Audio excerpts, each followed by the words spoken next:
Bonjour tout le monde.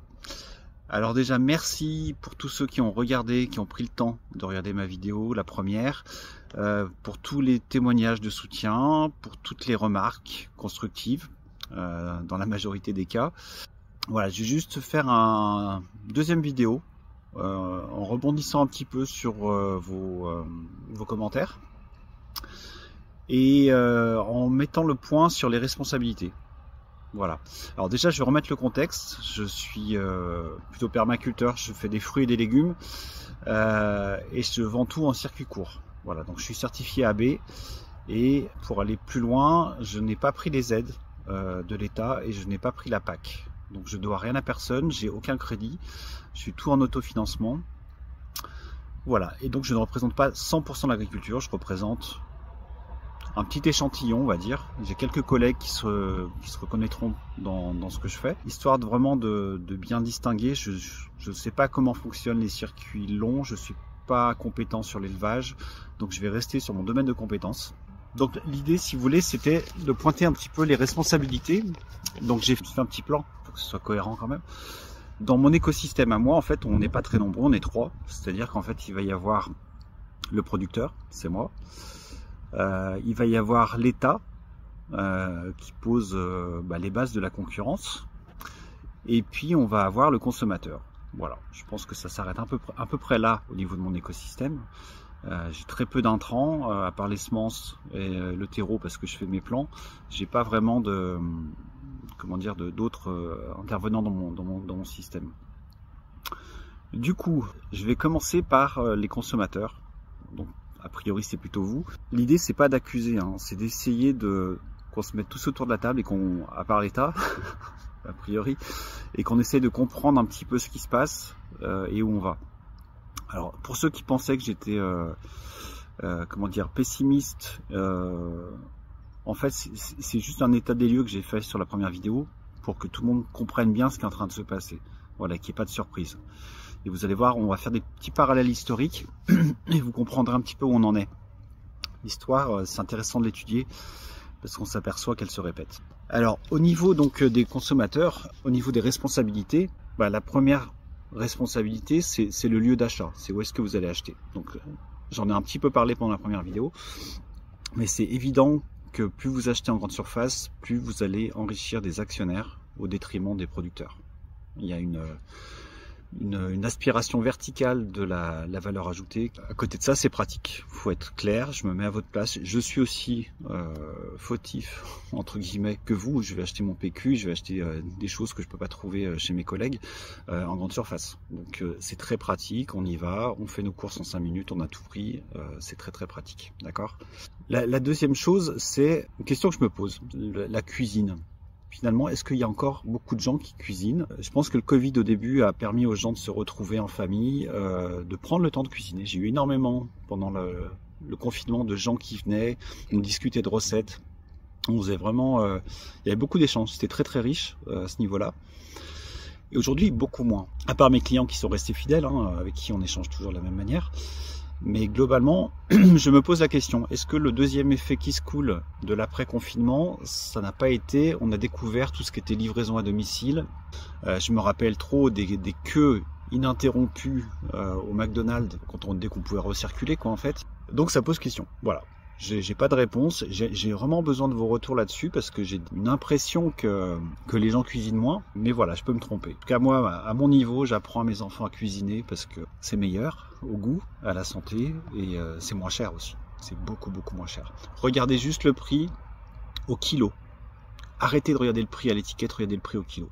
Et vous verrez que finalement, un kilo de patates, c'est pas si cher que ça. L'autre chose aussi, et qui est revenue dans certains commentaires, c'est que finalement c'est une question de priorité, qu'il y a des gens qui choisissent de prioriser leur alimentation, et c'est ce que je fais moi, au détriment finalement de choses qu'ils considèrent comme plus secondaires, comme des sorties, les vacances ou le téléphone dernier cri. Donc là j'ai pas de jugement de valeur là-dessus, chacun gère son budget comme il l'entend, gère son niveau de vie comme il l'entend. Par contre, voilà, il y a quelque chose qui est important quand même aussi, je pense que ça sera un 4e point, c'est l'aspect santé.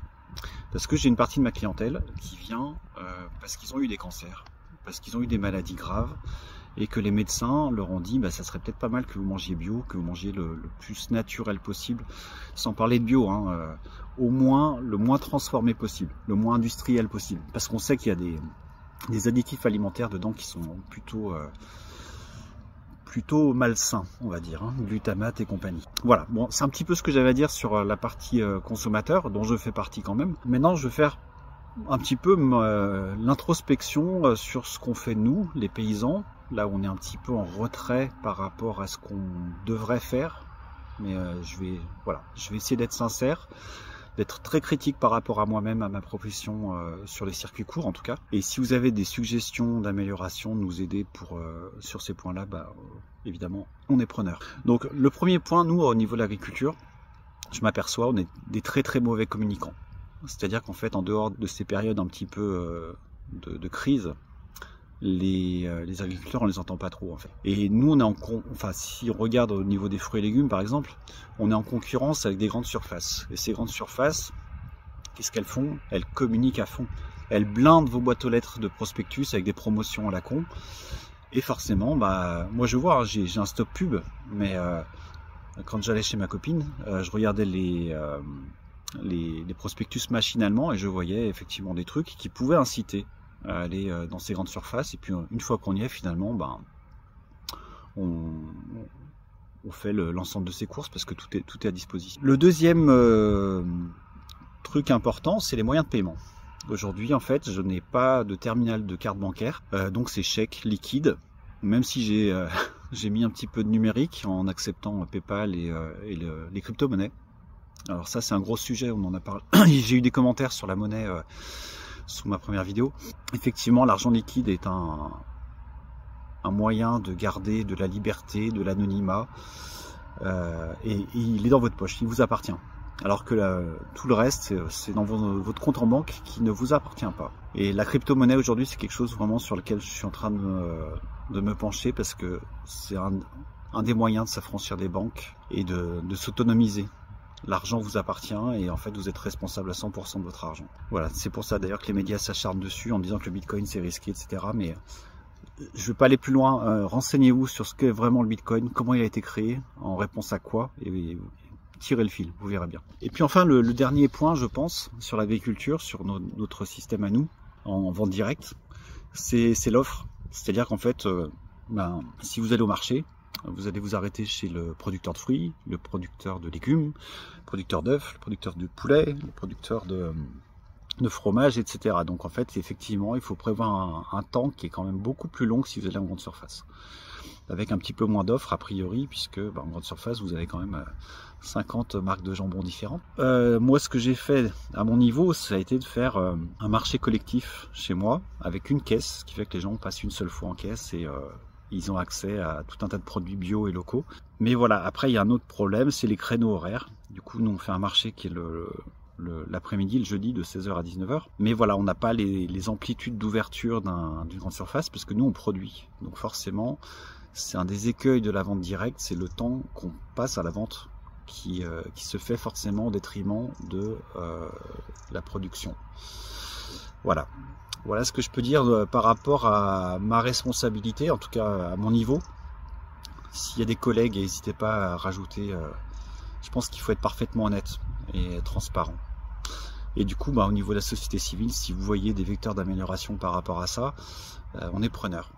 Il y a des magasins de producteurs, mais bon, c'est un sacré investissement. Pour l'instant, je peux pas. Il y a les AMAP, on s'aperçoit qu'il y a quand même un gros turnover parce que c'est assez contraignant. Il y a les systèmes de drive, mais pareil, il faut être devant l'ordinateur, j'avoue que je sature un petit peu. Moi, j'ai pris aucune aide pour être vraiment très indépendant. Par contre, je suis obligé de composer avec les règles du jeu. Et les règles du jeu, c'est quoi? C'est que mes produits sont comparés avec des produits qui viennent des quatre coins du monde, comme j'ai dit dans la première vidéo. Des produits avec des normes qui sont pas les mêmes que les nôtres. C'est-à-dire que même si vous prenez une banane bio qui vient d'Équateur, en fait, je pense que c'est ce qui a fait beaucoup de mal au bio, c'est qu'on n'a pas du tout les mêmes normes. Voilà. Et le rôle de nos politiciens là-dedans, ça a été justement de privilégier le libre-échange au détriment de la souveraineté alimentaire. Et ça, c'est un autre chapitre qui est très très important, la souveraineté alimentaire. Si vous regardez un petit peu dans l'histoire, pour revenir à ce que je disais au tout début, la Révolution française, on n'en parle pas souvent, mais elle a commencé aussi quand ils ont fait disparaître la police des grains. La police des grains, c'était une police qui venait sur les marchés, qui empêchait les marchands de rafler toute la mise, qui empêchait les marchands d'aller voir les paysans dans les champs et d'acheter toute la récolte sur pied. Et du moment où ils ont fait ça, où ils ont libéralisé les récoltes, en fait, la vente des récoltes, les marchands sont arrivés, achetaient toute la nourriture directement aux paysans et l'exportaient. À tel point qu'il y avait des femmes qui allaient bloquer les bateaux qui partaient pour l'Angleterre. Donc pareil, étudier l'histoire, c'est vraiment vraiment important. L'autre parallèle historique, avant de revenir sur les responsabilités politiques, rappelez-vous que quand l'Union soviétique s'est effondrée, qu'est-ce qui a fait que la population a pu survivre? C'est les petits paysans locaux et les jardins. Donc je ferai un autre volet spécifique sur les jardins. Je vais vraiment prendre le temps de vous aider et vous orienter au maximum sur les jardins. Soutenez les petits paysans tant qu'il y en a, mais je suis assez sceptique sur l'avenir de notre agriculture locale et à taille humaine. Par rapport à nos dirigeants, les responsabilités, c'est quoi? C'est cette agriculture déjà européenne, cette PAC. La PAC, c'est 12 millions d'impôts qui partent de chez nous, de chez vous, de vos poches, pour aller à l'Union européenne, pour être redistribués. Nous, on en récupère 9, c'est-à-dire qu'on perd 3 milliards chaque année. C'est colossal, colossal. Imaginez ce qu'on peut faire avec 3 milliards d'euros. Le dernier point, en fait, au niveau de nos politiques, et là c'est pareil, je vous demanderai un petit peu votre avis, ce que vous en pensez, mais soit ils sont franchement incompétents, et je vous mettrai la petite vidéo de Bruno Le Maire que tout le monde connaît, mais c'est une bonne piqûre de rappel, quand il était ministre de l'Agriculture. Un hectare, c'est quoi? Bah, c'est un hectare. Oui, c'est combien? En mètres? Bon, alors ça, j'ai jamais été doué en maths. C'est facile, c'est 10 000 ça mètres. aide pas beaucoup. C'est 10 000 mètres. 100 mètres sur 100 mètres. 100 mètres sur 100 mètres. Et ça fait 10 000 mètres, 100 mètres sur 100 mètres. Très bien. Soit ils sont franchement malveillants, ou en tout cas ils répondent à un logiciel mondialiste qui veut que en fait on centralise au maximum toute l'économie, tout le pouvoir, voilà, avec une maximisation des gains. Le problème de la concurrence à l'intérieur du marché commun est un problème sérieux, est un problème grave. Seulement, ce que je souhaiterais pour ma part, c'est que ceux qui s'adressent comme vous-même, qui s'adressent aux industriels, aux commerçants, à ceux qui dirigent l'économie, au lieu de leur dire ça va mal et c'est la faute du gouvernement, leur disent vous avez pendant 50 ans vécu à l'abri de protections inadmissibles. Pendant 50 ans, vous étiez tranquille. Chacun produisait sa petite affaire sans savoir à quel prix de revient et la vendait tranquillement avec son petit bénéfice. Il y avait de bonnes frontières douanières, il n'y avait aucune concurrence et le client français était traité comme un client qui était obligé de payer ce qu'on lui donnait au prix qu'on demandait. Nous vivrons, et l'économie française, et les industriels et les commerçants français doivent vivre désormais dans la préoccupation permanente. Il s'agit de se dire qu'ils sont toujours menacés par la concurrence, qu'il faut toujours qu'ils fassent mieux, qu'il faut toujours qu'ils produisent à meilleur compte, qu'ils vendent la meilleure marchandise à meilleur prix, et que c'est ça la loi de la concurrence et la seule raison d'être du libéralisme. Car si ça n'est pas ça, je ne vois pas pourquoi on se livrerait à ce genre de spéculation et pourquoi on prendrait tous ces risques et tous ces dangers. Nous serons donc en risque permanent. Et le gouvernement en est parfaitement conscient. Son rôle est de diminuer ces risques parfois, mais son rôle n'est certainement pas d'inviter les gens à la paresse en leur créant de nouvelles protections. J'attends vos réactions. Merci vraiment à tous. Cette vidéo était un petit peu plus longue, mais je pense qu'elle est importante quand même. J'attends vraiment vos réactions.